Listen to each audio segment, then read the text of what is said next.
அல்லேலூயா. ஸ்தோத்திரம். கர்த்தருடைய நாமத்துக்கு மகிமை உண்டாவதாக. நேரம் கடந்து போகிறதுனால நாம் தேவனுடைய செய்திக்கு கடந்து போகலாம்.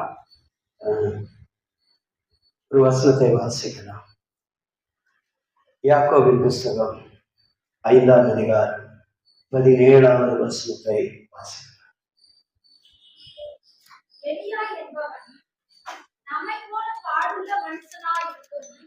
மழை பெய்யாதபடிக்கு கருத்தாய் ஜெபம் பண்ணினார். அவருக்கு 3 வருஷமும் 6 மாதமும் பூமியின் மேல் மழை பெய்யவில்லை. அல்லேலூயா. இந்த இடத்துல நாம் பார்க்கிறோம், எலியா என்பவன் நம்மை போல் பாடுள்ள மனுஷனாய் இருந்தும் கருத்தாய் ஜெபம் பண்ணினதுனால 3.5 வருஷம் மழை பெய்யவில்லை. இந்த எலியா ஏன் மழை பெய்யக்கூடாதுன்னு ஜெபம் பண்ணாரு? இப்ப நம்ம எல்லாம் என்ன ஜெபம் பண்றோம்?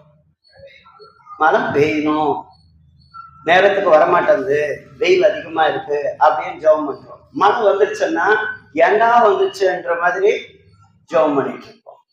ஆனா நல்லா கவனிங்க, பரிசுத்தவான்களுடைய ஜெபம் எப்பொழுதுமே ஒரு கருத்தோட ஜெபிக்கிறவர்களா இருந்தாங்க, ஒரு நோக்கத்தோட ஜெபிக்கிறவர்களா இருந்தாங்க. அல்லேலூயா.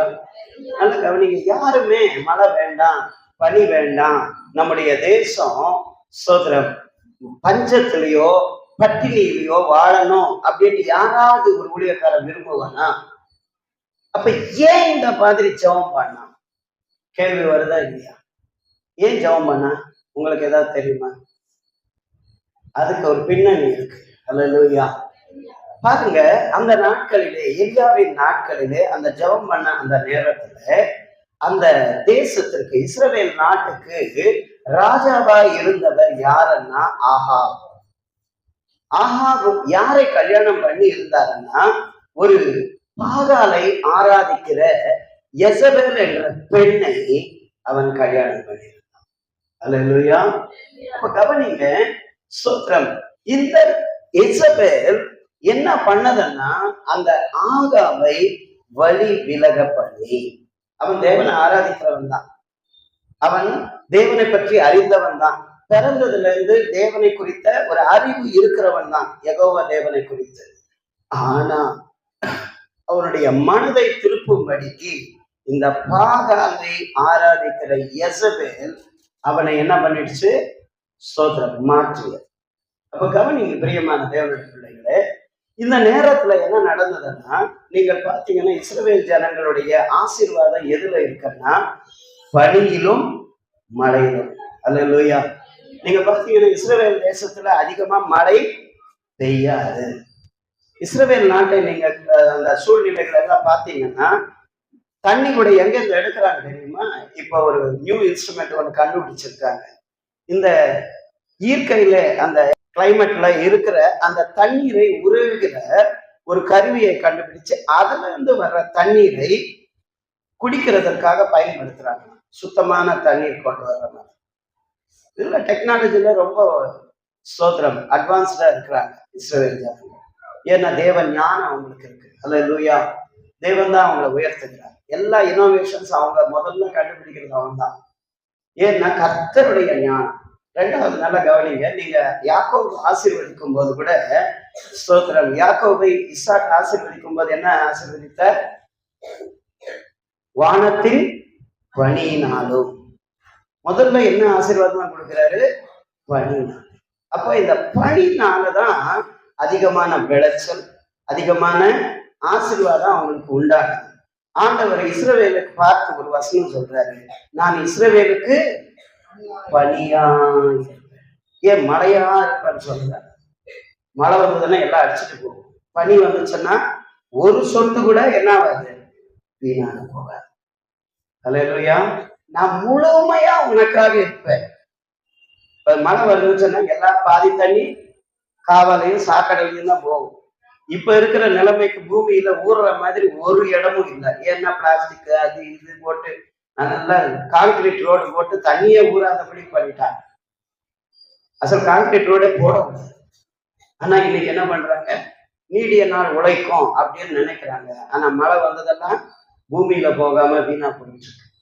கர்த்தர் அப்ப கவனிங்க பிரியமான தேவனுடைய பிள்ளைய, கர்த்தருடைய ஆசீர்வாதம் பணியில தான் இருக்குது. அப்ப அந்த பணியை சோதரம் இவர் ஏன் நிறுத்தினார் அப்படின்னு கேட்டீங்கன்னா, இந்த எசபேல் என்ன பண்ண ஆரம்பிச்சதுன்னா ஜனங்களுக்கு துருபதேசத்தை சொல்ல ஆரம்பிச்சது. வான தேவதையினாலதான் என்ன வருது, மழை வருதே தவிர யெகோவா தேவனால வரல. எங்கிருந்து வருது? வான தேவதை தான் என்ன பண்ணுது, மழையை கொடுக்குது, பனியை கொடுக்குது. நம்ம வளைச்சலுக்கும் நம்முடைய ஆசீர்வாதத்திற்கு நம்முடைய மகிழ்ச்சிக்கு காரணமா இருக்கிறது வான தேவதை. அதனால நாம் எல்லாரும் அந்த தேவதை தான் பணிந்து கொள்ளணும் என்று சொல்லி விக்கிரக கோயில்களை உண்டு பண்ணி ஜனங்கள் அதை ஆராதிக்கும்படிக்கு செய்தார். அதுல நீங்கள் பார்த்தீங்கன்னா தேவனுக்கான வைராக்கியம் கொண்ட தீர்க்கதரிசிகளை ஜனங்கள் தவறி போகிறத பார்த்து அவங்களை எச்சரித்து அவங்களுக்கு ஸ்தோத்திரம் தேவனுடைய வழியை போதிக்கும் போது கோபப்பட்டு ஸ்தோத்திரம் அந்த தேவனுடைய தீர்க்கதரிசிகளை எல்லாம் என்ன பண்ணானா கொன்று போட்டார். நல்ல கவனிங்க, என்ன பண்ணா தேவனுடைய ஊழியக்காரர்கள் எல்லாம் கொன்று போட்டார். அந்த நேரத்துலதான் ஓபதியா என்றவன் ஒரு 50 பேரை கொஞ்சம் பேரையும் 100 பேரை கொஞ்சம் ஒரு இடத்துலையும் வச்சு பாதுகாத்துட்டு இருந்தான். ஆனா எசபேல் மட்டும் தெரிஞ்சா, இவன் தேவனுடைய ஊழியக்காரன் தெரிஞ்சாவே என்ன பண்ணுவான், கொன்றுவான். பாருங்க, எலியா கூட யாருக்கு தான் பயப்பட்டான்? ஆகாவுக்கு பயப்பட்டானா? ராஜா அவன். ஆனா இவளுக்கு ஏன் பயப்பட்டான்னு நான் கொஞ்சம் சிந்திச்சு பார்த்தேன். ஏன்னா ஏற்கனவே இருந்த ஊழியக்காரங்கள் எல்லாம் சாவடிக்க முடியுமானா கர்த்தர் என்ன கூட ஒப்பு கொடுத்துடுவாரோ? சொல்றது புரியுதுங்களா? இவ்வளவு பெரிய பெரிய ஊழியக்காரங்கள் எல்லாம் சாவடிச்சுட்டாங்க, நம்ம எல்லாம் ஒரு தூசி மாதிரி ஊதிடாது அப்படின்ற பயம் அவனுக்குள்ள வந்துடுச்சு. அதனாலதான் அவன் சோர்ந்து போனான். அல்லேலூயா. காரணம்னா அவளுடைய செயல் அப்படிப்பட்டதா இருந்தது. இப்போ ஜனங்களுக்கு எல்லாம் ஒரு கேள்வி, பாகால் தேவதையா யெகோவா தேவனா? இது நிரூபிக்கணும். இது என்ன செய்யணும்? ஜனங்களுக்கு நிரூபிக்கணும். அந்த பக்தி வைராக்கியத்துல தேவ சமூகத்துல போறான். அல்லேலூயா. நீங்கள் வாசித்தீர்களானால் 1 ராஜாக்களின் புஸ்தகம் 17ஆம் அதிகாரம் 1ஆம் வசனத்துல இருந்து நீங்கள் வாசித்தீங்கன்னா அங்க சொல்லப்பட்டிருக்கும் அவருடைய அறிமுகம். எந்த வீட்டுல பிறந்தா அதெல்லாம் ஒண்ணுமே இல்லை. திஷ்பியனாகிய எலியா கீலேயாத் என்ற தேசத்துல இருந்து வந்தான். அவன் ஆவை சந்திக்கிறான். சந்திக்கிறதுக்கு முன்னால என்ன பண்ணான்னா, யாருடைய சமூகத்துல நிற்கிறேனோ அவருடைய நாமத்தை கொண்டு என் வார்த்தையின்படியே நடக்கும், இனிமே பனி பெய்யாது, மழை வராது. அப்பதான் வைராக்கியமா சொல்றேன், டேய் நீ நினைக்கிற மாதிரி பனியோ மழையோ எங்க வரல, வான தேவதை இருந்து வரணும்டா. கர்த்தர் தான் தேவன். பாரு, இப்ப நான் சொல்றேன், தேவ சமூகத்துல நிக்கிற பக்தி வைராக்கியம் கொண்ட நான் சொல்றேன், உனக்கு மழையே வராது, உனக்கு பனி வராது. உடனே அவனுக்கு ஒரு மிதமான பாயம், சோதரன். அதனாலதான் எப்ப பார்த்தாலும் என் எதிரி என்றார். எலியாவை பார்த்து என்ன சொல்றாங்க? எதிரி. எலியா ஒரு சாதாரணமான மனுஷன். இந்த திஷ்பியர் அப்படின்ற வார்த்தை என்னுடைய அர்த்தம் என்னன்னா அடிமைகளை அர்த்தம். அடிமைகளை சிறை கொண்டு போனவர்கள். இந்த சமரியா பட்டணத்துலதான் அவங்க வாழ்ந்தாங்க.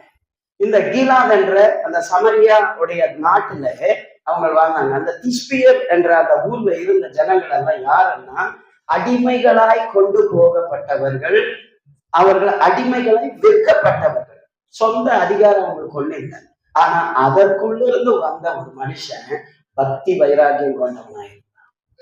யாரை பற்றிய ஒரு பக்தி வைராக்கியம்? என் கர்த்தரை பற்றிய ஒரு பக்தி வைராக்கியம். தேவ பிள்ளைகளை கவனிக்க, நமக்கு என்ன வேணுங்க? என்ன வேணும் சொல்லுங்க, ஒரு வாட்டி சத்தமா. என் கர்த்தருக்கு விரோதமா ஒருத்தம் வாய் திறந்தா கூட அவன் வாயை அடக்கணும். அல்லேலூயா. அவனை ஏதோ ஒண்ணு பண்ணிடலான்ட்டு இல்ல, அவனுடைய ஆசீர்வாதத்தை தடை பண்ணிடுவேன். அதிகாரம் இருக்கா அவனுக்கு? சொல்லுங்க, இருக்கா? ஏன் அவன் வேறத்தனுடைய ஆசீர்வாதத்தை தடை பண்றான்னா அவன் சொந்த பிரச்சனை இல்லை, சண்டை போராட்டம் இல்லை. எனக்காக, என்னுடைய பேர் புகழ்ச்சிக்காக அவன் பண்ணல. என் கர்த்தரை நிந்திக்கிறார்கள். என்ன பண்றாங்க? என் கர்த்தரை நிந்திக்கிறார்கள். அதனால நான் என்ன பண்ண முடியாது? சும்மா இருக்க முடியாது. என் கர்த்தர் யார் என்பதை இந்த ஜனங்கள் அறியணும். இந்த ராஜா அறியணும். இந்த இசபேல், அந்த இசபேல் அறியணும். அன்ற ஒரு பக்தி வைராக்கியம் அவனை பட்சித்ததுனால போய் முழங்கால் போடுறான் தேவ சமூகத்துல. மழை வரக்கூடாது ஆண்டவரே, மழை வரக்கூடாது ஆண்டவரே, ஜெபம் பண்றாரு. ஆண்டவர் சொல்றாரு, போய் அப்படியே சொல்லுப்போ அவங்கிட்ட. அல்லேலூயா. நான் சொல்றது கேளுங்க. ஜெபம் பண்ணிட்டு அப்படியே நடக்கும், சோத்திரம் பண்ணுங்கன்னாவே நம்ம பாதி பேருக்கு விசுவாசமே இருக்கு. ஜெபம் பண்ணிட்டு இது அப்படியே நடக்கும், போய் சொல்லுங்க அப்படின்னு சொல்லுவீங்களா? ஆனா என்ன பண்ணுவோம் தெரியுமா? எல்லாம் நடந்துட்ட பிறகு நான் முன்னவே நினைச்சேன்.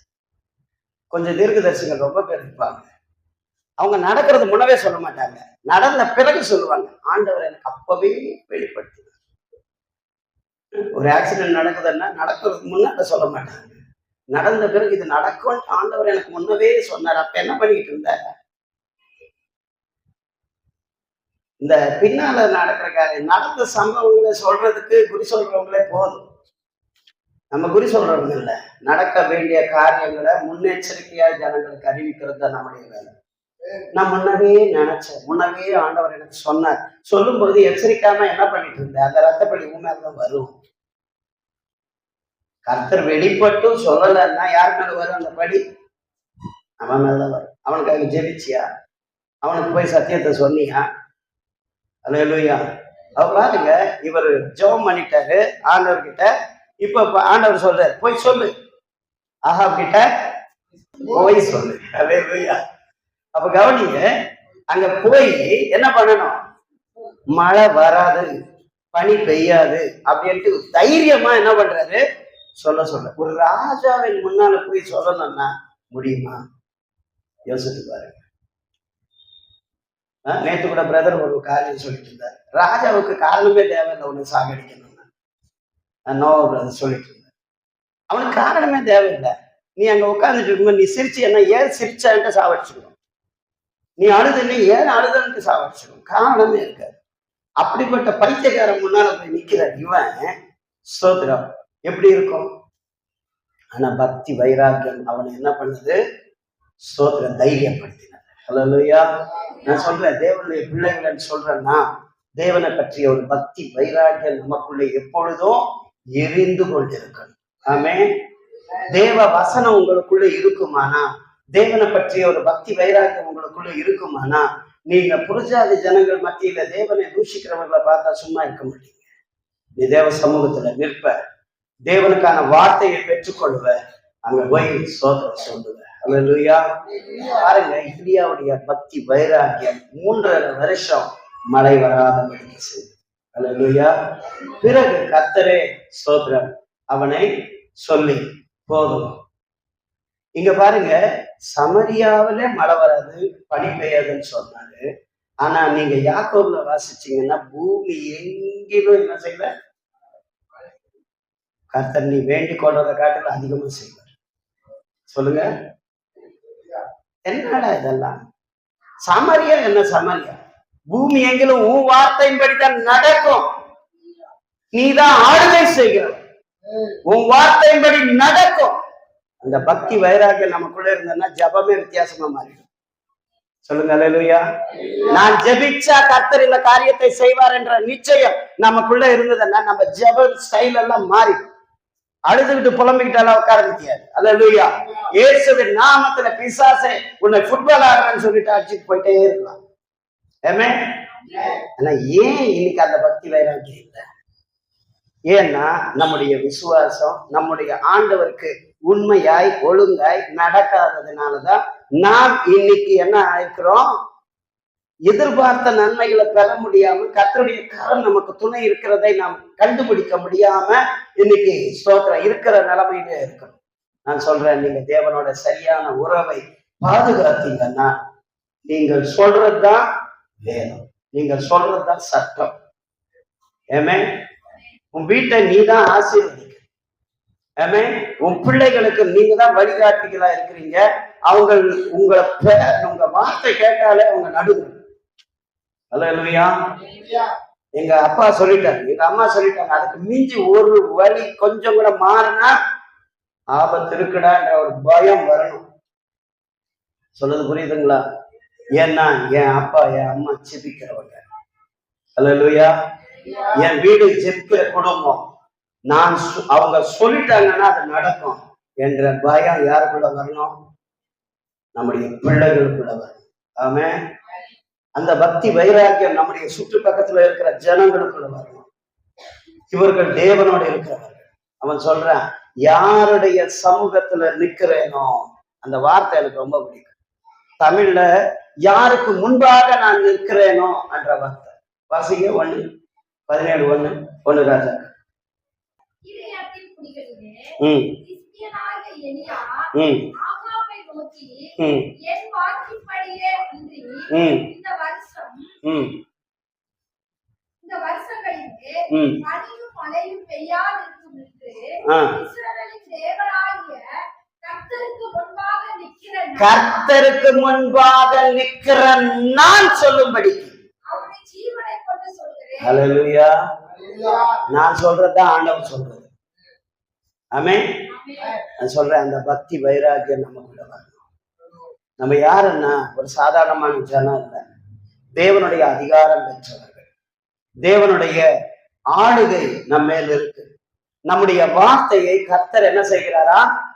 கனப்படுத்துகிறார்.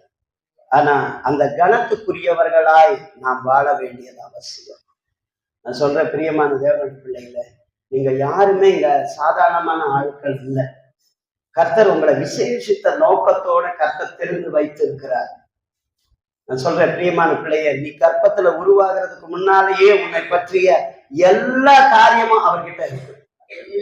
ஆமென்.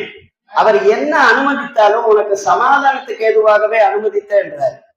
ஒருவேளை நாம் சிறைக்கு போக வேண்டுமா, ஹாஸ்பிட்டலுக்கு போக வேண்டுமான நிலைமை கூட வரலாம். சில நேரத்துல நானும் கேள்விப்பட்ட அந்த மாதிரி கேள்விகள் இருக்கு. மென்டல் சிஸ்டர் அதே மாதிரி சொல்லிட்டு இருந்தாங்க ஒரு நாள். நம்ம ஏன் ஆண்டவர் ஹாஸ்பிட்டலுக்கு எல்லாம் கூப்பிட்டு போறாரு? எங்க அம்மாவுக்கு அடிக்கடிக்கே வியாதி, டக்குன்னு ஹாஸ்பிட்டலுக்கு போறது எதுக்குன்னா, இவங்க போன நாள்ல இருந்து நல்லா தான் இருப்பாங்க. உள்ள போனவங்க பக்கத்துல இருக்கிறவனுக்கு சுவிசேஷத்தை சொல்றதுக்கே கர்த்தர் கூப்பிட்டு போயிருப்பாரு. அல்லேலூயா. அவன் ரட்சிக்கப்பட்டிருக்கிறான். நான் எதுக்கு சொல்றேன் தெரியுமா? எதுல பக்தி வைராக்கியம் காட்டின? உன் பலத்தின் மேல, உன் வல்லமையின் மேல, உனக்கு இருக்கிற பாகாலின் வல்லமையின் மேல நீ பக்தி வைராக்கியம் காட்டின. ஆனா கர்த்தருடைய வல்லமை, தேவனுக்கான பக்தி வைராக்கியம் கொண்ட மனுஷங்கள் மேல இருக்கு. அல்லேலூயா. நான் சொல்லுவேன், எங்க அப்பாவுக்கு அது ஒரு வைராக்கியம். அவர் பார்க்கறதுக்கு ஜெபம் பண்ண மாட்டாரு. ஜெபம் பண்ண மாட்டாருன்னா பண்ண மாட்டாருன்னு சொல்லல. அவருக்கு பண்ண சொன்னா நீ எழுதி கொடு, நான் ஜெபம் பண்றான்னு. ஆனா அவருக்கு இருக்கிற விசுவாசம் மட்டும் ரொம்ப அருமையான விசுவாசம். ஒரு வாட்டி வேலை ஸ்தலத்துல கூட நீங்க பாத்தீங்கன்னா அவங்க ப்ரெஷர் அதிகம். அந்த மேனேஜர் சும்மாவே தொல்லை கொடுத்துக்கிட்டே இருப்பார். ஒரு நாள் சொன்னார், இவனுக்கு என்னவோ வந்துருச்சு, ஆண்டவர் இவனை கொடுக்க போறாரு. ஏன்னா இந்த வேலை கர்த்தர் எனக்கு கொடுத்தாரு, இந்த வேலையில இருந்து என்ன நீக்கணும்னு அவன் என்னென்னவோ பண்றான், அவன் வேலை பிடுங்கிடும் அப்படின்னு. கொஞ்ச நாள்லயே அவனை மேனேஜ்மெண்ட்ல இருந்து எடுத்து போட்டாங்க. அல்லேலூயா. நான் எதுக்கு சொல்றேன்னா, சில பேர் ஒண்ணுமே தெரியாத மாதிரி தான் இருப்பாங்க. அவங்களுக்கு கர்த்தர் மேல இருக்கிற விசுவாசம், அவங்க வார்த்தை பயங்கரமா இருக்கும். நான் சொல்றேன், நீ சொல்ற வார்த்தையை கர்த்தர் கனப்படுத்துறாருன்னா நீ தேவனுக்கு பயந்தவனா இருக்கணுமா இல்லையா? அல்லேலூயா. எங்க அப்பா கிட்ட நான் ஒண்ணு பார்த்தேன். அவருடைய பைபிள் இப்ப கூட இருக்கு கிட்ட. அதுல பாத்தீங்கன்னா எல்லாத்தையுமே டேட் போட்டு வச்சிருக்காரு. ஒரு நாளைக்கு 3 அதிகாரம். அந்த 3 அதிகாரத்துக்கு ஒரு டேட் போட்டுட்டு இருக்கும். அதுல அவர் என்ன பண்ணுவாருன்னா, அந்த டேட்ல இருக்கிற அன்னைக்கு படிக்க வேண்டிய காரியத்தை ஒழுங்கா படிச்சுட்டு வருவார். நான் நினைப்பேன், எங்க அப்பா எதுவுமே வெளியே ஒரு பக்தி இருக்கிற மாதிரியே காணப்பட மாட்டாரு அப்படின்ட்டு. ஆனா பார்த்தா அழகா பைபிளை டெய்லி வாசிப்பார். அல்லேலூயா. எத்தனை தடவை வாசிச்சாரு எனக்கு தெரியாது. ஆனா டேட் போட்டு கரெக்டா டெய்லி வாசிச்சுட்டே வரும். ஒரு நாளைக்கு 3 அதிகாரம், ஒரு வருஷத்துல முடிக்கலாம் அப்படின்ட்டு திட்டம் வச்சுட்டு போயிருப்பாரு. எல்லாமே கால்குலேஷன்ஸ் தான். அல்லேலூயா. எதுக்காக சொல்றேன்னா, இன்னைக்கு நம்ம வேதத்தை அசட்டப்படுறோம். நான் சொல்றேன், இந்த வேதத்தை கனப்படுத்துகிறவனை கர்த்தர் கனப்படுத்துவார். எல்லா கையை உயர்த்தி பைபிளை உயர்த்தி சொல்லுங்க. இந்த வேதத்தை நான் கனப்படுத்தினா என் வார்த்தையை கர்த்தர் கனப்படுத்துவார். நீங்க ஒவ்வொரு நாளும் இந்த வேத வார்த்தையை படிங்க. இந்த வேத வார்த்தையை ருசித்து பாருங்க, இறக்கிடுங்க, பரவாயில்ல. இந்த வேத வார்த்தையின்படி வாழ நான் சொல்றேன், மனுஷன் பார்க்கணும்னு நீங்க பண்ண வேண்டாம், கர்த்தர் பார்க்கிறாரு என்று பண்ணுங்க. அல்லேலூயா. கொஞ்சம் பேர் பெருமைக்காக படிப்பாங்க, அதுல ஒரு பிரயோஜனம் இல்லை. ஒரு பையன் என்ன ரட்சிக்கப்பட்டான். ஒரு நாள் ஊழியக்கார மீட்டிங்ல அவனும் வந்திருந்தான். அப்போ பேசும்போது, நான் 100 தடவை பைபிள் படிச்சேன், 100 தடவை பைபிள் படிச்சேன்னு ஓவரா பேசிட்டு இருந்தார். ஒரு வசனத்துக்கு ஒரு எக்ஸ்பிளனேஷன் சரியாவே கொடுக்கல. தப்பா பேச தம்பி அப்படின்னா, உனக்கு என்ன தெரியும், நீ எத்தனை தடவை படிச்சிருக்க? அப்போதுக்கு நான் 1 தடவையோ 2 தடவையோ தான் படிச்சிருந்தேன். நான் சொன்னேன், ரொம்ப வட்டியெல்லாம் படிக்கலப்பா, ஆனா வேதத்தை புரிஞ்சுக்கிட்டு படிப்பேன் நான். எப்படி? நீ கண்ணை மூடிட்டு படிச்சுக்கிட்டே இருக்கிற, எதுக்கு படிக்கிறன்னு உனக்கு தெரியுமா? அற்புதங்கள் இல்லை, ஒண்ணும் இல்லைன்னு. அற்புதம் இல்லைன்னு சொல்றதுக்கு நீ 100 தடவை பைபிள் படிக்க தேவையே இல்லை. ஆமாவா இல்லை? உன் டைம் ஏன் வேஸ்ட் பண்ற? இதுல அற்புதம் இருக்குன்னு நம்பிதானே வாசிக்கணும். அல்லேலூயா. உனக்கு நித்திய ஜீவன் உண்டு என்று தானே வாசிக்கணும். இந்த வேத வசனத்துல நமக்கு என்ன இருக்கா? நித்திய ஜீவன் உண்டு என்று தேடி வாசிங்க. நம்ம எத்தனை பேர் தேடுறோம்? தேடிக்கிட்டே இருக்கிறோம், பைபிளை கண்டுபிடிக்க முடியல பாஸ்டர். எங்க வச்சன புரியல. நான் சொல்றது உங்களுக்கு புரியுதா? எது தேடுறோம்? பைபிளையே தேடிக்கிட்டு இருக்கிறோம். நான் சொல்றது பைபிள்ல உள்ள ஆராய்ச்சி பண்ண சொல்றாரு ஆண்டவர். நம்ம பைபிள் எங்க வச்சோம் தேடுறோம், புரியல. அது வண்டியில வச்சுருப்போம், அது வண்டியிலேயே கிடக்கும். அடுத்த வாரம் வரும்போது தக்கல் வாங்கல, அது வண்டியில கரெக்டா இருக்கும், எப்பவுமே ஒரே இடத்துல. அல்லேலூயா. ஸ்தோத்திரம். அதுக்குன்னு தேட தேவையே இல்லை. எப்ப போனாலும் எங்க கையிலேயே இருக்கும் அப்படின்னா எப்பவுமே அது படிக்கிறது இல்லை. அல்லேலூயா. நான் சொல்றேன், எப்பவுமே பழைய ஊழியக்காரங்களுடைய கையில எப்பொழுதுமே என்ன இருந்துச்சு? இப்படிதான் வச்சுட்டு இருப்பாங்க. இன்னைக்கு வெட்கப்பட்டு யாரும் பார்க்கக்கூடாது, நம்ம கிறிஸ்தவ தெரியக்கூடாது. இப்ப ரொம்ப பேருக்கு என்ன ஆயிடுச்சுன்னா, நல்ல சலுகை ஆயிடுச்சு. எவராவது ஏன்னா பைபிள் கொண்டு வரல, இதுலயே 9 பைபிள் இருக்கு தெரியுமா? சோதரம். தமிழ், தெலுங்கு, இங்கிலீஷ், ஹிந்தி, மலையாளம், எல்லா பைபிள் இதுல வச்சிருக்கிறேன் நான். ஆனா 1வது படிக்கிறியா? அல்லேலூயா. இந்த வேத வசனத்துக்கு கனத்தை கொடுக்கிறவனை கர்த்தர் உயர்த்துவார். அல்லேலூயா. தாவீது சொல்றான், நான் எல்லா பெரியவர்களை காட்டிலும் ஞானம் உள்ளவன். ஏன் தெரியுமா? இந்த வேத வசனத்தை நான் விரும்புகிறேன். என் உபத்திரவத்தின் நாட்களிலே என்னை என்ன பண்ணுது? தப்பு வைக்கிறது. உன் வேதமே என் மன மகிழ்ச்சியா இருக்கிறது. நான் சொல்றேன், வேதத்தை நல்லா ஆராய்ந்து நீங்கள் ஜெபித்து படித்தீர்களானா இது உங்களுடைய மன மகிழ்ச்சியாக மாறும். அல்லேலூயா. உங்களுடைய வார்த்தை மாறும், உங்களுடைய விசுவாசம் மாறும். நான் சொல்றேன், இந்த வேத வசனம் தான் நமக்குள்ள என்ன கொண்டு வருது? விசுவாசத்தை கொண்டு. நான் ஜெபிக்கிறேன்றவங்க கூட ஆண்டவர் விரும்புறது இல்லை. ஒரு வசனம் சொல்றாரு, என் வேதத்தை கேளாதவனுடைய ஜெபம் அருவருக்கும். அப்ப வேதத்தை நாம் அதிகமாய் படித்து அதன்படி ஜெபிங்க. ஜெப குறிப்புகளே இல்லை அப்படின்னா பைபிள் படிச்சீங்கன்னா இத்தனை ஜெப குறிப்புகள். அல்லேலூயா. அவர் சொல்லுவார், நான் சத்திய வழியில என்னை நடக்கும்படிக்கு எனக்கு கண்களுக்கு வெளிச்சம் தாரன்ட்டு தாவீது ஜெபம் பண்றார். அந்த ஜெபம் உன்னுடைய ஜெபமா மாத்திக்கணும். ஆமென். சொல்லுங்க. அல்லேலூயா. எலியாவுக்கு மழை வரக்கூடாதுன்ட்டு பக்தி வைராக்கியமா ஜெபம் பண்ணான். என் ஆண்டவருக்கு விரோதமா எவன் எழும்பினாலும் நான் பக்தி வைராக்கியமா ஜெபிப்பேன் என்ற வைராக்கியம் நமக்கு. பைபிள்ல எத்தனையோ ஜெபங்கள், சங்கீதங்கள் படிச்சீங்கன்னா எல்லாமே அதிகமா ஜெபம் தான் இருக்கும். ஆமென். நான் சொல்றேன், எல்லா வேத வசனத்தின்படி ஜெபிக்கிற ஜெபத்துக்கு வல்லமை உண்டு. சொல்லுங்க. அல்லேலூயா. அதனால பிரியமான தேவனே, கர்த்தர் உன்னை கனப்படுத்தணும்னா நீங்கள் வேதத்தை கனப்படுத்த. ஏன்னா கர்த்தரே வேதத்தை என்ன பண்றாரா? கனப்படுத்துறார். அந்த வேத வசனத்துக்கு அவரே கட்டுப்படுகிறார். ஆமாவா இல்லையா? வேத வசனத்தின்படி எழுதப்பட்டபடியே. இயேசு சொல்லும் போதெல்லாம் என்ன சொல்வாரு?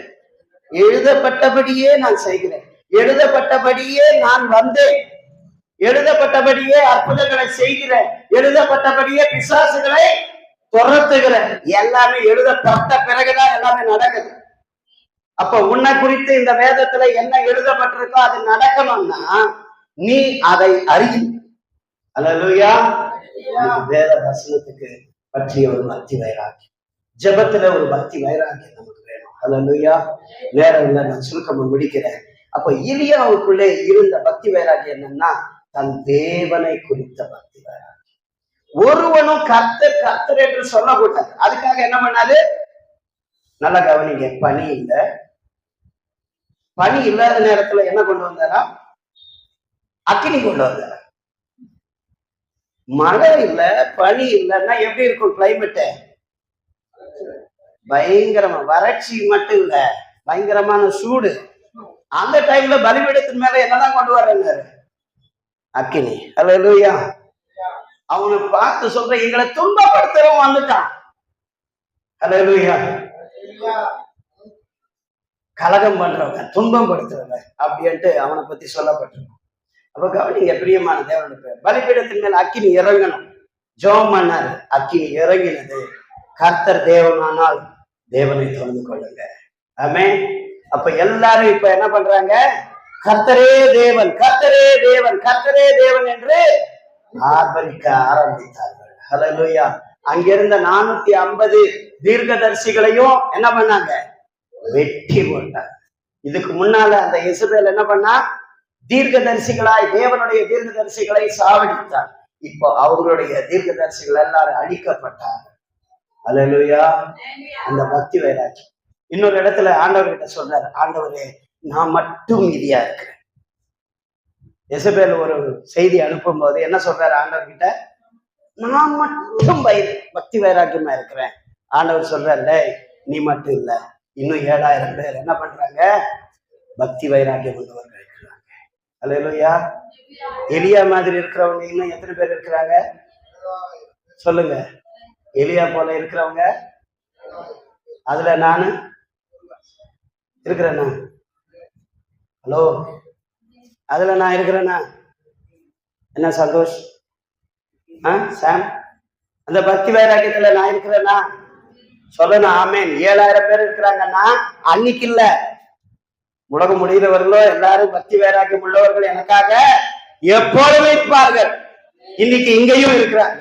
அல்லேலூயா, அல்லேலூயா. அப்போஸ்தலர் சபையில இந்த பக்தி வைராக்கியம் உள்ள ஜனங்கள் இருக்கிறார்கள் என்று பரலோகம் சொல்லணும். அல்லேலூயா. சொல்ற உன் வார்த்தையின்படியே நடக்கும். சொல்லுங்க. என் வார்த்தையின்படிதான் என் வீட்டுல எல்லாமே நடக்கும். அப்படின்னா அடம் பிடிச்சிட்டு உட்கார்ந்துட்டு இருக்கிறது இல்ல. நீ ஜெபிக்கிறவங்களா இருந்தா நீ சொன்னது நடக்கும். அல்லேலூயா. சிலர் என் வார்த்தையின்படியே நடக்கணும் அப்படின்னு அடம் பிடிச்சுக்கிட்டு சோத்திர புருஷனோட சண்டை போட்டுக்கிட்டு மனைவியோட கலகம் பண்ணிக்கிட்டு ஊரை விட்டு அதுக்கப்புறமா டைவர்ஸ் கேட்டு போயிடுவாங்க. அல்லேலூயா. அது இல்ல. நான் சொல்றேன், உன் வார்த்தையின்படி நடந்தால் அங்க தேவ அதிகாரம் இருக்கும். அல்லேலூயா. தேவனுடைய ஆசீர்வாதம் இருக்கும், தேவனுடைய ஒற்றுமை இருக்கும், தேவனுடைய சமாதானம் இருக்கும். அல்லேலூயா. இன்னொரு காரியத்தை நாம் வாசிக்கலாம். நம்பர்ஸ் என்னாகும் 25ஆம் அதிகாரம் 11ஆம் வசனத்துல இருந்து வாசிங்க. என் எரிச்சலில் இஸ்ரவேல் புத்திரரை நிர்மூலமாக்காதபடிக்கு ஆசாரியனாகிய ஆரோனின் குமாரனான எலியாசரின் மகன் பினெகாஸ் என் நிமித்தம் அவர்கள் நடுவில் பக்தி வைராக்கியம் காண்பித்ததினால் இஸ்ரவேல் புத்திரர்கள் உண்டான என் உத்திரத்தை திருப்பினார். ஹல்லேலூயா. கவனிங்க, இங்க பீலையாம் என்ன பண்ணான்னா இஸ்ரவேல் ஜனங்களை என்ன பண்ண முடியல? சபிக்க முடியல. சபிக்க முடியாததுனால என்ன பண்ணிட்டான்னா ஒரு தந்திரத்தை சொல்லி கொடுத்துட்டு போனான். இன்னைக்கு நம்ம பிசாசு எப்படி ஜெயிக்கிறான் தெரியுமா? தந்திரம். என்னது? தந்திரமா பேச்சு. ஏவாள் எப்படி வஞ்சிக்கப்பட்டா? அவங்க ஒண்ணும் பொய்யே சொல்லல. என்ன கேட்கிறா? முதல்ல என்ன சொல்லிட்டா? நீங்கள் அந்த கனியை புசிக்கும் போது நீ எப்படி இருப்ப? தேவர்களை போல இருப்ப அப்படின்னு சொல்லிட்டான். ஒரு ஆசையை ஒண்ணு பண்ணிட்டான். ஆனா ஆண்டவருக்கு என்ன இல்லை? நீங்க தேவர்கள் மாதிரி மாறுறது பிரியம் இல்லை. நான் சொல்றேன், நீ ஆல்ரெடி நான் தேவன் தான், அப்புறமா என்ன தேவன்? புத்தி இருந்திருந்தா பேசியிருக்கோம். அல்லேலூயா. அதை ஆல்ரெடி சொல்லி இருக்கணும். நான் ஆண்டவரால பிறந்தவன், நான் ஆண்டவனுடைய பிள்ளைதான், நான் ஆண்டவர் தான். ஆமென். நான் சொல்றேன், நீங்க எல்லாரும் ஆண்டவர்கள். ஒத்துக்குவீங்களா? நம்ம எல்லாம் யாரு? ஆண்டவர் சொல்ற ஆண்டவருடைய பிள்ளை, நான் ஆண்டவர் தான். ஆமென். நான் சொல்றதுதான் நடக்கும். ஆமென். அப்ப கவனிங்க பிரியமான தேவனுடைய பிள்ளையே, சொல்ற கர்த்தர் அதான் சொல்றாரு, நீங்கள் தேவனுடைய குமாரர்கள் என்று சொல்லும் போது நான் தேவன் தானே இயேசுவே சொல்றாரு. அப்ப கவனிங்க, கர்த்தர் நம்மை பார்த்து ஸ்தோத்திரம் ஒரு அதிகாரத்தை வச்சிருக்கு. அப்போ ஸ்தோத்திரம் இந்த இடத்துல நான் பார்க்கும்போது பின்ன அந்த பீலையாமுடைய வார்த்தைகளை ஸ்தோத்திரம் அவன் என்ன பண்ணல, ஜனங்கள் மேல பலிக்காததுனால தந்திரமா ஒரு வார்த்தையை சொல்றாரு. அந்த என்ன வருது, அந்த பீலையாமுடைய வார்த்தைகள் செல்லாததுனால தந்திரமான ஒரு காரியத்தை சொல்ற. ஆண்டவரே அவங்களை அறிவிருக்கும்படிக்கு அவர்களை என்ன பண்ணுங்க, ஆசை இச்சைகளிலே என்ன பண்ணிடுங்க, கட்டி போடுங்க. எல்லாம் என்ன கவனிங்க, பிசாசு எங்கதான் நம்மள கண்ணி வைப்பான் தெரியுமா? எங்க வைப்பான்? இச்சைகள். ஹல்லேலூயா. உன் கண்களின் இச்சை, மாமிசத்தின் இச்சை, பெருமை, இது எல்லாமே எங்கதான் வருது? உலகத்துல இருந்து தான் வருது. தேவ அன்புல இருந்து வர்றதில்லை. இது உலகத்துக்குரியவைகள் என்று 1 யோவான் 2ஆம் அதிகாரத்தை நீங்க போய் படிங்க. அப்ப கவனிங்க பிரியமான தேவனுடைய வாலிபர்களுக்காக நான் சொல்றேன்றாங்க அந்த இடத்துல யோவான். அப்ப கவனிங்க ஸ்தோத்திரம், இந்த பினேகாஸ் ஒரு வாலிபனா இருந்ததுனாலும் இரண்டாவது அந்த தந்திரத்தை புரிந்து கொண்டு அங்க விபச்சாரத்தினாலே ஜனங்கள் ஈர்க்கப்பட்டு அவன் பூஜை போட்டு அவங்கள வரவேற்கிறாங்க. இஸ்ரவேல் ஜனங்களை மீதியானர் வரவேற்று அங்க இருக்கிற அழகான பெண்களோட உறவு கொள்ளும்படிக்கு அனுப்புறாங்க. இதுல ஒருத்தன் என்ன பண்ணா, இஸ்ரவேல் ஜனங்கள்ல ஒருத்தன் ஒரு பெண்ணை கூட்டிக்கிட்டு, அவங்க ஆசாரியனா இருக்கிறவனுடைய அதிபதியா இருக்கிறவனுடைய பெண்ணையே கூட்டிக்கிட்டு இஸ்ரவேலுடைய பாளையத்திலேயே பாவம் பண்ண ஆரம்பிச்சு. உடனே பினேகாஸ்க்கு என்ன வந்துச்சு? பக்தி வைராகி. என்ன வந்துச்சு? என் தேவனுடைய பாளையத்துல என் தேவன் உலாவுகிற எங்களுடைய பாளையத்துல, என் வீட்டுல, எங்க சமூகத்துல இப்படிப்பட்ட பாவம் நடக்கலாமான்ட்டு போய் ஒரு பெரிய ஈட்டியை எடுத்து 2 பேரையும் குத்துனா பாருங்க. அவன் அட்ரஸ் இல்லாம அந்த நேரத்துல ஒரே ஒரு குத்துல செத்துட்டான். எவ்வளவு வைராகி! அல்லேலூயா. நான் சொல்றேன், பாவத்தை குறித்து நீங்கள் அப்படிப்பட்ட வைராகி. அல்லேலூயா. பாவம் செய்கிறவனை பார்த்து அவன் இது பண்றான்னா, நீயே பாவம் பண்ணும்போது உன்னை எத்தனை பேர் குத்தணும்? அல்லேலூயா. நான் சொல்றேன், பாவத்தை குறித்த நீ பக்தி வைராகி.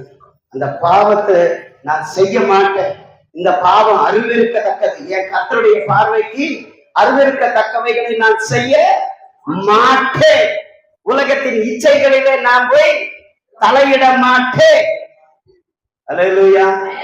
நான் சொல்றேன், உலகத்திலே உள்ளவைகள் எல்லாம், சொல்லுங்க, உலகத்திலே இருக்கிற எல்லாம் தேவனால உண்டானவைகள் அல்ல. அப்போ தேவனால உண்டானவைகள் அல்லாததுல தலையிட்டா தேவன் உன்னோட இருப்பாரா? வாலிபர்களே கவனிங்க. கர்த்தர் உலகத்துக்குரிய காரியங்கள்ல நீ தலையிட்டீங்கன்னா கர்த்தர் உன்னோட இருக்க முடியாது. ஆனா நீ எப்படி இருக்கணும்? எந்த ஆவி உடையவனா இருக்கணும்? பினேகாசை போல பக்தி வைராக்கியம் உள்ள ஆவி. சொல்லுங்க அல்லேலூயா. வாலிபர்கள் சொல்லுங்க ஒரு அல்லேலூயா சத்தமா. இன்னைக்கு தேவ சமூகம்னாவே ஒரு பக்தி இல்லாம ஒரு தலைவலியா நினைச்சுட்டா பாத்தீங்க. நான் சொல்றேன், நீ கர்த்தருக்காக பக்தி வைராக்கியமா இருந்த கர்த்தர் சொல்ற, நித்திய உடன்படிக்கை உன்னோட செய்கிறேன். பினேகாசை குறித்து என்ன சொல்ற கர்த்தர்? நித்திய உடன்படிக்கை. நீதான் ஆசாரியனா இருப்ப. ஆமென். நான் உன்னோட நித்திய உடன்படிக்கை செய்கிறேன். இன்னும் பல ஆசீர்வாதங்கள் அங்க கொடுக்குறேன். நான் சொல்றேன் பிரியமான தேவனுடைய பினேகாசை போல ஒரு தேவனுடைய பரிசுத்தத்திற்கான பக்தி வைராக்கியம் இன்னைக்கு சபைக்கு தேவை. சொல்லுங்க அல்லேலூயா. ஒவ்வொரு தேவ பிள்ளைக்கு என்ன தேவை? பரிசுத்தத்தை குறித்த பக்தி வைராக்கியம். முதலாவது ஏலியாவுக்குள்ள இருந்தது என்ன? தேவனை பற்றிய பக்தி வைராக்கியம். இப்பொழுது பரிசுத்தத்தை குறித்த ஒரு பக்தி வைராக்கியம். மூணாவதாக சோத்ரம் ஷட்ரக் மேஷக் ஆபேத்நேகோவை பத்தி உங்களுக்கு எல்லாருக்கும் தெரியும். அவர்கள் எதற்கான பக்தி வைராக்கியம் கொண்டிருந்தார்கள்? சொல்லுங்க. தேவனுடைய வார்த்தையின் மேல பக்தி வைராக்கியம். என்னது? ஆண்டவர் சொல்லிட்டார், என்னை தவிர வேறொரு தேவன் இல்லை, நீங்கள் வானத்திலும் பூமியின் கீழும் பூமியின் மேலும் எந்த ஒரு விக்கிரகத்தை செய்யக்கூடாது, அதற்கு நீ வணங்கக்கூடாது, அதற்கு நீ என்ன பண்ண பூஜை பண்ணக்கூடாது அப்படின்னு சொல்லிட்டார். அந்த வைராக்கியம், வசனத்திற்கான வைராக்கியம் அவங்களை என்ன பண்ணது? பட்சித்தது. ராஜா சொல்றா, உன் தலையை சீவிடு, இல்ல அக்கினியில போட்டுடுற, 7 மடங்கான அக்கினியை உனக்கு உண்டாக்கு, நீ என்ன வேணாலும் பண்ணு. டேய் நெபுகத்நேசரே, ராஜாவை பார்த்து என்ன சொல்றாங்க? டேய் நெபுகத்நேசரே, இன்னொரு ஃப்ரெண்ட பேசுன மாதிரி பேசிக்கிட்டு இருக்கிற, ஸ்தோத்திரம், நீ என் கர்த்தரை மதிக்கலன்னா நான் உன்னை மதிக்க முடியாது. அல்லேலூயா. என் கர்த்தருடைய கட்டளையை நீ மதிக்கலன்னா நான் உன்னை மதிக்க மாட்டேன். உடனே வைராக்கியமா சொல்றான், என் கர்த்தர் என்னை காப்பாற்ற வந்தவர், அவர் காப்பாற்றலனாலும் பரவாயில்லை. அல்லேலூயா. காப்பாற்றலனாலும் பரவாயில்லை அப்படின்ற வார்த்தை நமக்கு வந்த உடனே என்ன ஆயிடும்? இருதயம் பாதி கீழே விழுது, அந்த வார்த்தை பாதியிலே நிறுத்திடும். நான் சொல்றேன், அவங்களுக்கு என்ன உறுதி தெரியுமா? என் கர்த்தர் காப்பாத்தல, நான் ரத்த சாட்சியா மறிக்க வேண்டிய சூழ்நிலையா வந்தாலும் என் கர்த்தரை நான் என்ன பண்ண மாட்டேன்? மறுதளிக்க மாட்டேன். அல்லேலூயா. நம்ம பிலதெல்பியா சபையை குறித்து வாசிக்கிறோம். அவங்களுக்கு இருக்கிற பலன் கொஞ்சமா இருந்தாலும் அவரை என்ன பண்ணலையா? மறுதளிக்கிற. எத்தனை துன்பங்கள் வரலாம் அங்க பாத்தீங்கன்னா, சாத்தான் கூட்டத்தாரின் நடுவுல இருக்கிற அவன் உனக்கு முன்பதாக வந்து பணிந்து கொள்ளுவான். நான் சொல்றேன், எவன்லாம் உனக்கு விரோதமா எழும்புறானோ அவனே உன் கால் மேல விழுந்து சாஷ்டாங்கமா விழுந்துட்டு உன் தேவன் தான் கர்த்தர்ப்பா. நெபுகத்நேசர் பண்ணாரா இல்லையா? ஷட்ரக் மேஷக் ஆபேத்நேகோ பண்ண அந்த காரியத்தை பார்த்து உன் தேவனே அல்லாமல் வேறொரு தேவன் இல்லாட்டு தேசத்திலேயே டிக்ளேர் பண்ணிட்டான். இதெல்லாம் ஏன் வருதுன்னா, உன் தேவன் பெரியவர் என்பதை நிரூபிக்கிறதற்கு. நான் சொல்றேன், உன்னையும் என்னையும் கொண்டு கர்த்தர் தன்னுடைய நாமத்தை மகிமைப்படுத்த விரும்புறார். நமக்கு என்ன வேணும்? சார் சொல்லுங்க சார், சத்தமா என்ன வேணும்? பக்தி வைராக்கியம். தேவனை பற்றிய ஒரு பக்தி வைராக்கியம், பரிசுத்தத்தை குறித்த ஒரு பக்தி வைராக்கியம், வசனத்தை குறித்த ஒரு பக்தி வைராக்கியம். அல்லேலூயா. மூன்றாவது கடைசியாக ஒரே ஒரு காரியத்தை நான் சொல்லி முடிக்கிறேன். நம்முடைய கர்த்தராகிய இயேசு கிறிஸ்துவுக்குள்ள காணப்பட்ட பக்தி வைராக்கியம். யோவான் சுவிசேஷம் 2ஆம் அதிகாரம் 13வது வசனம்.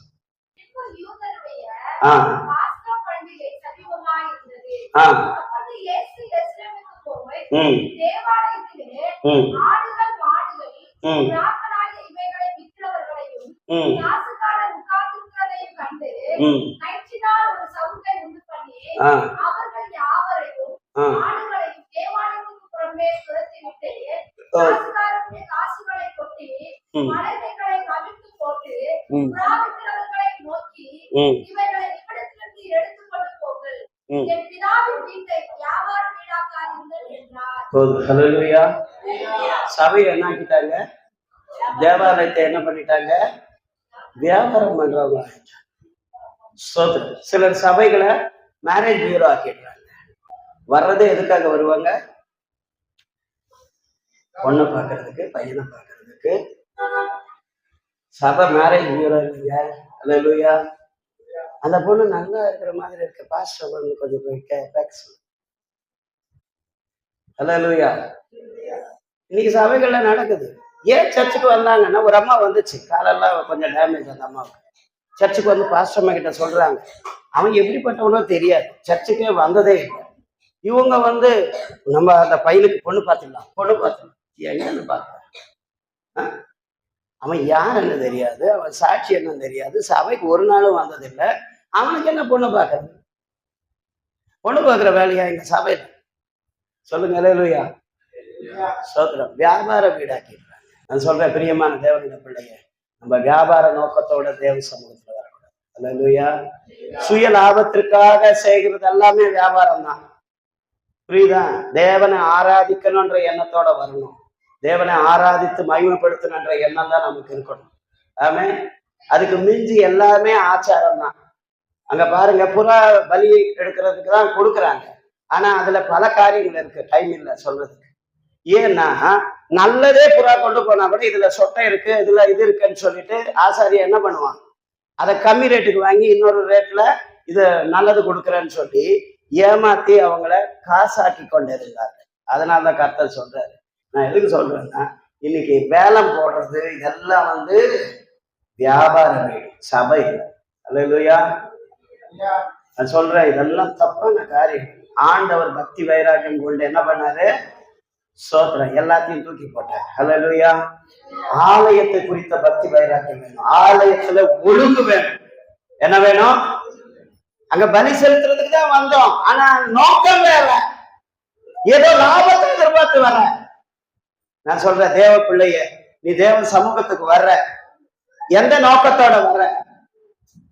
ஏதோ வற்புறுத்தப்பட்டு வர்றோமா, இல்ல தேவனை ஆராதிக்கணும்னு வருவோமா? ஒழுங்கின்மை எல்லாமே தேவன் அறிவிருக்கிற காரியம். அதனால சபையை குறித்த பக்தி வைராக்கியம் நமக்கு வேணும். சொல்லுங்க அல்லேலூயா. ஒழுக்கமான ஊழியம் வேணும். சபையில வந்த பிறகு அங்க எங்க சுத்திக்கிட்ட இஷ்டம் போல இருக்கிறதெல்லாம் ஆண்டவர் விரும்புறது இல்லை. அல்லேலூயா. இதெல்லாம் ஏன் ஆண்டவர் கோவப்பட்டாரு? சபையில என்ன இல்லை? ஒழுக்கம் இல்லை. அல்லேலூயா. அப்ப கவனிங்க பிரியமான தேவனுடைய பிள்ளைய, நம்ம எதுக்கு வரோம்? ஆராதிக்க வந்தோமா?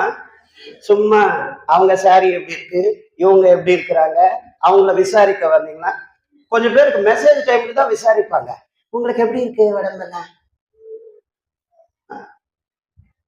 எப்ப விசாரிக்கணும்? அப்பதான் விசாரிக்க மாட்டாங்க. சர்ச்சில் வந்த பிறகுதான் ஞாபகமே வரும். அப்பதான் அன்பு பொங்கும். நான் சொல்றேன், எல்லா ஒழுங்கின்மையும் தேவன் வெறுக்கிறார். அல்லேலூயா. தேவன் சபையில இருக்கிற ஒழுங்கின்மை எல்லாம் தூக்கி வெளியே போடணும்ன்ற நம்ம தேவனை பற்றிய பக்தி வைராக்கியம், தேவன் வீட்டை பற்றிய பக்தி வைராக்கியம். என்னென்ன பக்தி வைராக்கியம் சொல்லுங்க? 4 காரியம் சொல்றேன். 1, தேவனை பற்றிய பக்தி வைராக்கியம். 2வது, பரிசுத்தத்தை குறித்த ஒரு பக்தி வைராக்கியம். 3வது, வசனத்தை குறித்த பக்தி வைராக்கியம். 4வதாக, ஆலயத்தை குறித்த பக்தி வைராக்கியம். 9 மணிக்குன்னா 9 மணிக்கு இங்க இருக்கணும். அல்லேலூயா. ஸ்தோத்திரம். 9 மணிக்குள்ள இங்க வந்துடும். ஆமென். அதுதான் பக்தி வைராக்கியம். ஆமென். ஆலயத்தை குறித்த பக்தி வைராக்கியம். எல்லாரும் கண்களை மூடலாம். இந்த வேளையில ஆண்டவரே, எலியாவுக்குள்ள காணப்பட்ட அந்த தேவனுக்குரிய பக்தி வைராக்கியம் எனக்கு தேவை. பிசாசின் தந்திரங்களை ஜெயிக்கும்படிக்கு சத்ருனுடைய எல்லா இச்சைகளையும் வஞ்சகத்தையும் மேற்கொள்ளத்தக்க ஸ்தோத்திரம் ஞானமும் பக்தி வைராக்கியமும் பினஹாஸ்குள்ள கர்த்தர் கொடுத்தது போல எனக்கும் நீ தாரும். ஸ்தோத்திரம். ஷத்ராக், மேஷாக், ஆபேத்நேகோ என்ற வாலிபர்கள் தேவன் என்னை ரட்சித்தாலும் ரட்சிக்காவிட்டாலும் அவரையே நான் நம்பி இருப்பேன் என்ற பக்தி வைராக்கியம் கொண்டது போல நம்முடைய வாலிபர்கள் ஒவ்வொருவரும் தேவ வார்த்தைக்கான பக்தி வைராக்கியம் கொண்டவர்களாய் காணப்பட கர்த்தர் உதவி செய்யணும். அல்லேலூயா. இயேசு கிறிஸ்து தேவனுடைய வீட்டை குறித்த பக்தி வைராக்கியம் கொண்டவராய் இருந்தார். இந்த வேளையில தேவனுடைய வீட்டை குறித்து, தேவனுடைய சபையில காணப்படுகிற ஒழுங்கின்மைகளை கர்த்தர் நீக்கணும் என்ற செபத்தோட நாம் நம்முடைய பிள்ளைகளுக்குள்ள இருக்கிற ஒழுங்கின்மை, நமக்குள்ள இருக்கிற ஒழுங்கின்மை, சபையில காணப்படுகிற ஒழுங்கின்மை எல்லாம் நீக்கி போடும் ஆண்டவரே என்று சொல்லி ஒரு பக்தி வைராக்கியத்தோட ஜெபிக்கிற பிள்ளைகளாய் நாம் எழும்பணும். எல்லாரும் ஒப்பு கொடுக்கலாமா? ஹல்லேலூயா. ஷாபா ராகா ராகா காத்துல யாத்ரா. தயவுசெய்து எல்லாம் முழங்கால் போடுங்க. முடிந்தவர்கள் எல்லாம் முழங்கால் போடுங்க. ஆண்டவருடைய சமூகத்துல முடியாதவர்கள் பெரியவர்கள் எழுந்து நில்லுங்க. கர்த்தர் உங்களை ஆசீர்வதிக்க போகிறார். இந்த வேளையில கர்த்தருக்கான பக்தி வைராக்கியம் கொண்டிருக்கிற உன் வார்த்தையை கர்த்தர் கனப்படுத்துகிறார். கர்த்தருக்கான பக்தி வைராக்கியம் கொண்ட உன்னை கொண்டு அவர் மகிமை பெற விரும்புகிறார்.